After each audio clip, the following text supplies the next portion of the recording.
Hello, friends. I'm Huang Wing, a PhD student. I'm Ishani Hetyachi and I'm a Sri Lankan born scientist now working in UCSD.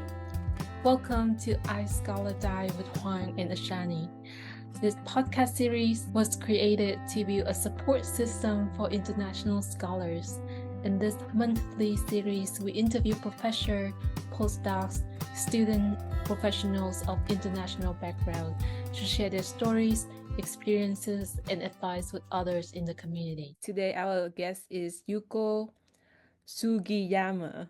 Yuko is originally from Japan, came to the US for her study, and she completed her undergraduate degree at University of California, Davis, before coming to UC San Diego for her PhD in biochemistry. I got to know Yuko through the International Friendship Group in the Chemistry and Biochemistry department, as we are both PhD students here. So without further ado, let's turn the spotlight to Yuko. Is there anything else you'd like to add into the introduction? No. Thank you for being very straightforward. Hi everyone. So in this episode, we are going to talk about Yuko's journey, the unique academic journey. We dive into her experiences as an international student, the challenges and the rewards of studying abroad, and how she navigates life as a graduate student in a demanding field like biochemistry. Okay, so Yuko, can you share with us your journey of moving from Japan to the US for your undergraduate study? And what were some of the challenges you faced as an international student? Yeah, so I was still probably like 19 years old. So I met a lot of PhD students, like international PhD students, came after they finished undergrad. So they're more like had things to think about it to move to US. But for me, I was like young, don't know anything. So I was pretty reckless. It's just like my high school classmate was like going to Boston University. So I was like, that's not too bad idea because I did really bad on like SAT exam kind in Japan. So I was like, okay, I have to figure it out something less because I have no place to go for university in Japan. So I was like, okay, my friend is going to East Coast, let me go to West Coast. That's how I came literally. Like there's no idea behind it. It's just like young, can do anything, will be fine feeling. That's how I came here. Okay. So what were some of the challenges you faced to be able to apply and get into a school? Like how does that process look like? The process was not too bad because there's a lot of like agencies in Japan, like to take care of my application, to submit for community college or full years college, whatever they want. But my challenging was language. I did not speak English at all. Mm. I couldn't even ask where is the bathroom when I came to US. So yeah, that was a lot of like challenging, like don't understand what the teacher is saying, my friends are saying, like, and I cannot even word things that I want to say. All things I could do is reactions, like facial reactions. So yeah, it's limited a lot of stuff, but time by time, like I learn it. Mhm. Did you have to take English class when you first started here in the US? Yeah, I went to English school. It's kind of like associated with community college that I went. Mm-hmm. So I spent probably like 4 months there to be able to speak and listen. Mm-hmm. But for the writing and reading, I was okay. But communication is really hard if you cannot speak the language. So, Yuko, what was the reason for choosing chemistry and biochemistry? Was there any specific moment of inspiration that led to choose this path for you? Well, I'm not that motivated PhD students, I'd say, in terms of science. Don't I'm believe sorry, so. my PI. I was more like trying to like not do the things that I do not want to do or I'm not good at. Like I'm not good at literatures, and I'd say I do not like mathematics that much, and I didn't like physics at all. So I was like, okay, I like chemistry classes. I like biology, like human biology. So that's how I chose like biochemistry. So perfect, like biology and chemistry, what I like. But in terms of like why I'm doing PhD, not just undergrad, is because I kind of realized that bachelor's degree in biology or chemistry will not take you anywhere. You basically be like labors. I mean, everyone's labor, but you just do the same thing, repeat over and over and again, even when you go biotech or anywhere. And then it's kind of boring for me. I rather put my thought in to do something. So if I want to do that, I definitely need to get PhD. I don't know. I need to ask Ishani how is it to have PhD, but yeah, that's why it's kind of like inspirational for me to do things I want to do. It's pretty good to have a PhD. Yeah, Yeah, it's pretty good. cool. Good to hear that. It takes a little bit of a time to get out of the grad school mentality. At least for me, I think it took about maybe 2, 3 years. It's a process, and eventually you get out of it, and then you don't feel like you're a grad student anymore, and you get to have a life and all. So What do you mean by grad student mentality? Like studying or working all the time? yeah, working all the time and studying, and also you have something at a stake. You have to keep going to get your degree. But once you have your degree, then you're done. You don't have to do for the sake of getting your degree. After that, you're doing it because it's your job or you like it, or there's a lot of options and you're not like stuck anywhere. So Could you tell us a bit about your current research and what specific areas of chemistry or biochemistry are you exploring in your PhD? I do very unpopular field, and it's usually not competitive. So what I did is like we are trying to see how the RNA moves around to tether to the mitochondria specific to change the metabolism. Like we are interested in like what's the pathway to get to there to change or shift the metabolism from like fermentation to respirations. But my research is useful, will be useful for like cancer research or Alzheimer's, especially for like mitochondria fragmentation issues or something like that. That's what I do. But yeah, I did very like fundamental research, not like biomeds or something that they're doing all the crazy cool stuff. I'm not like that. so you're doing mostly type of research to acquire fundamental knowledge that could be used to maybe one day find the solutions for Alzheimer's, Yeah.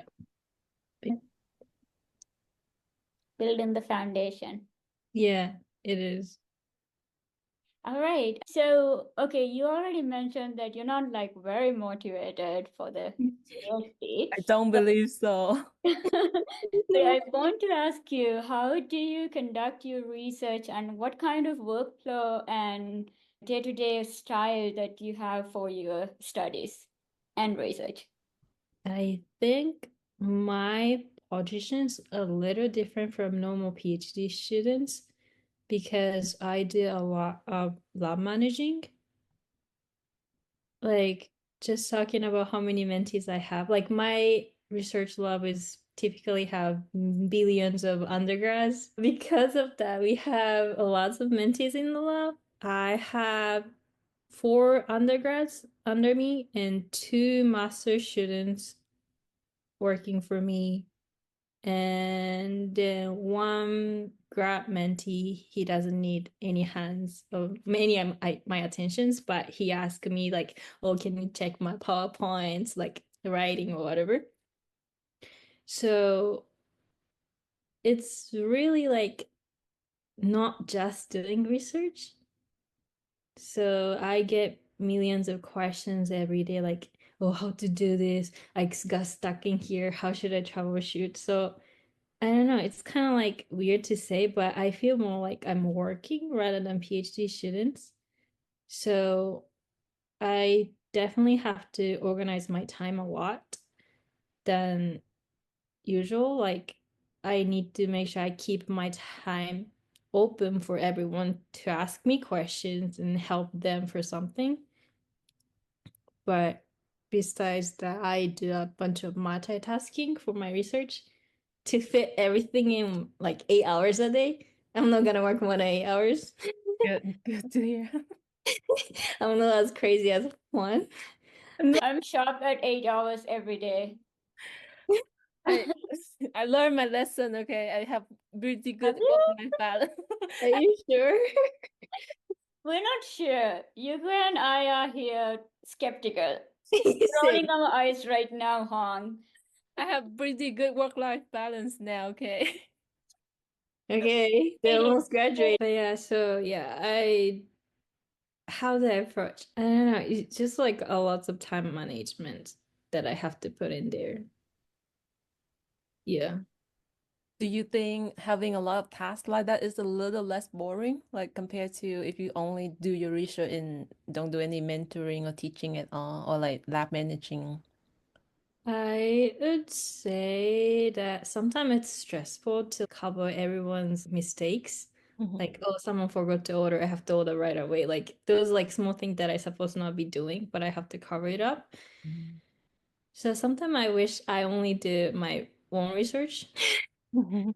It's probably I can enjoy my research probably, Mm. but at the same time thinking of like I want to go into industry after I graduate from PhD. And then like if you have a PhD degree, usually like you go like higher titles. And that requires like management, mentoring, like all those stuff, like not just doing the research. So I think it's kind of like useful things that I'm learning. So I'm glad doing that right now rather than like starting from scratch when I start industry. So yeah, it's love and hate at the same time. I think everyone has love-hate relationship with their work or boss. I know. But Shani probably don't. She love her job. I do. Well, she's not PhD students. Yeah. Okay. Have you found any specific mentors, whether professor or peers, who have particularly shaped your academic journey? To be honest, I never worked with the person before. It's kind of weird. I just saw him like probably like we only had like 6 months overlap, but he graduated after I joined pretty fast. So I was not there when he was like struggling everything. But one grad student who graduated from my lab and he was basically in my positions, like taking care of everything, running the lab, like all those stuff. Like and then like he always tell me that all the things that I'm struggling right now, like set up the meetings, like talk, like reaching out to someone to like set up the facility or whatever, those things that I'm doing will be useful later in industry. And then what he's doing is like he hasn't hold his pipettes for 2 years. Like in his current job now? Yeah, Oh, so he's not doing bench work. He's doing, yeah.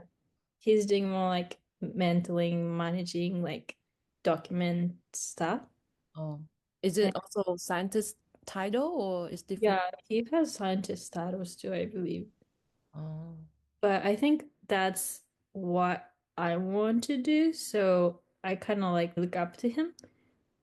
So that's how I can accept the fact that I'm doing like a little bit crazy lab managing job, but seeing him doing great, doing what he wants in his his career, like that makes me feel like, okay, I'm doing the right things and I'm on the right path. I'll be fine. That's how I kind of like, yeah, he's not my mentor, but he gives me confidence, certifications of what I'm doing. He can be your network too. Like if you need to find job and if his company is hiring, hopefully he. No, they're not. Unfortunately, not. No. Aw. Yeah, it's really tough right now. I guess it's gonna get tough, like more tough. It's going to be crazy.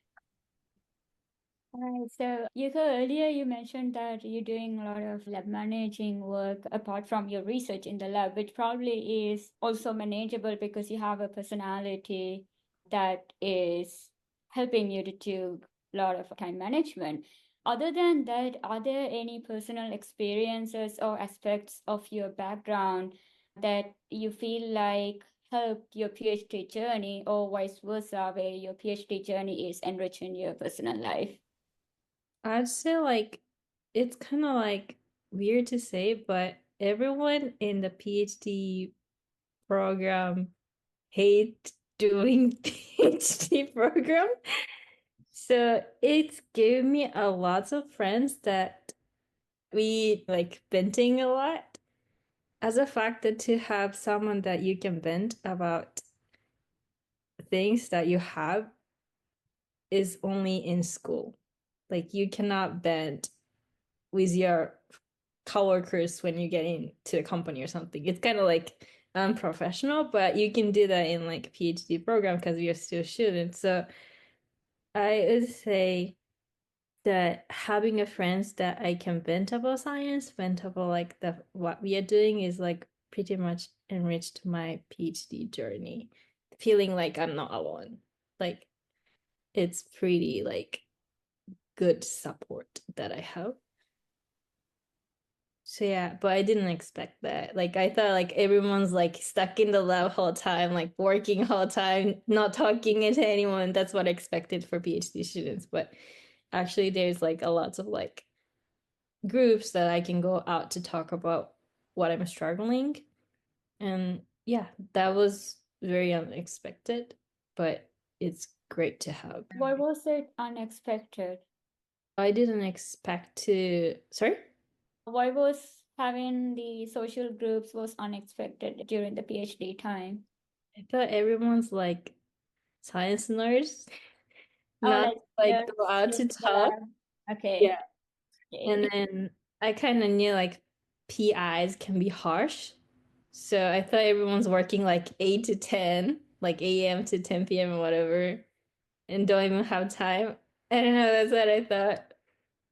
Because, yeah, I was in like different field for my undergrad lab.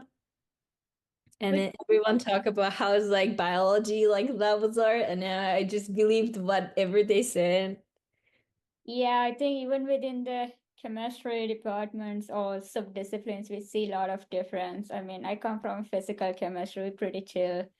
And then the biochemists on the fifth floor are like putting 18 hours. So, yeah. What do you do outside of your study? Like, how do you relax or find balance in your life? I think I have a great personality of like I have border between my work and my private life. So I don't really do anything like you imagine like you just like working basically like 9 to 5 or whatever and then cook yourself and things like that. It's basically fill up all my time. So I don't have time to do things to enjoy that much, but like just relaxing on couch, like watch some movies, like read something, probably like pretty normal thing everyone has is my things to do to enjoy. But yeah, as I said, I kind of feel like I don't have like, oh, I did something wrong in the lab today. I failed my experiments. And then the feeling it doesn't come with me when I go home. That's good. I'm like, yeah, I'm like, whatever. What it was like, I can't do anything about it. So let me get over. So, Actually, really good to leave everything at work when you go yeah. home. Yeah. I think that's pretty good part of my personality. I mean, I don't know what my PI is thinking. He probably wanted me to think more about science. I don't know. He just Yeah, you just leave the work at the workplace and yeah, then come home and then that's a different life. yeah. I really like the fact that like I split. Like I really like pull out my laptop and do some lab work in the house. And my PA tell me to read papers, but I never done that. So Does yeah, does he email or Slack you at night or on the weekend? no. I mean, my PA is great PA, no. Nobody does that. Like, no, you can communicating only in the work hours. That's it. No, Ishani, come on, you know. Our app is like that. We're like only on the 5 days that are working, and then that's it. And then no evening chats or evening emails, weekends, nothing. I don't know. I think like some of those people just don't have another life. All they have is their work, and like every social setting, they just insert their science because there's nothing else in their lives going on that they can talk about. Mhm. It's pretty boring and annoying in a way because I don't want to talk about science right now. Let's talk Yeah, about this carrot. I just feel like I'm at work when I'm talking science and like outside of the work.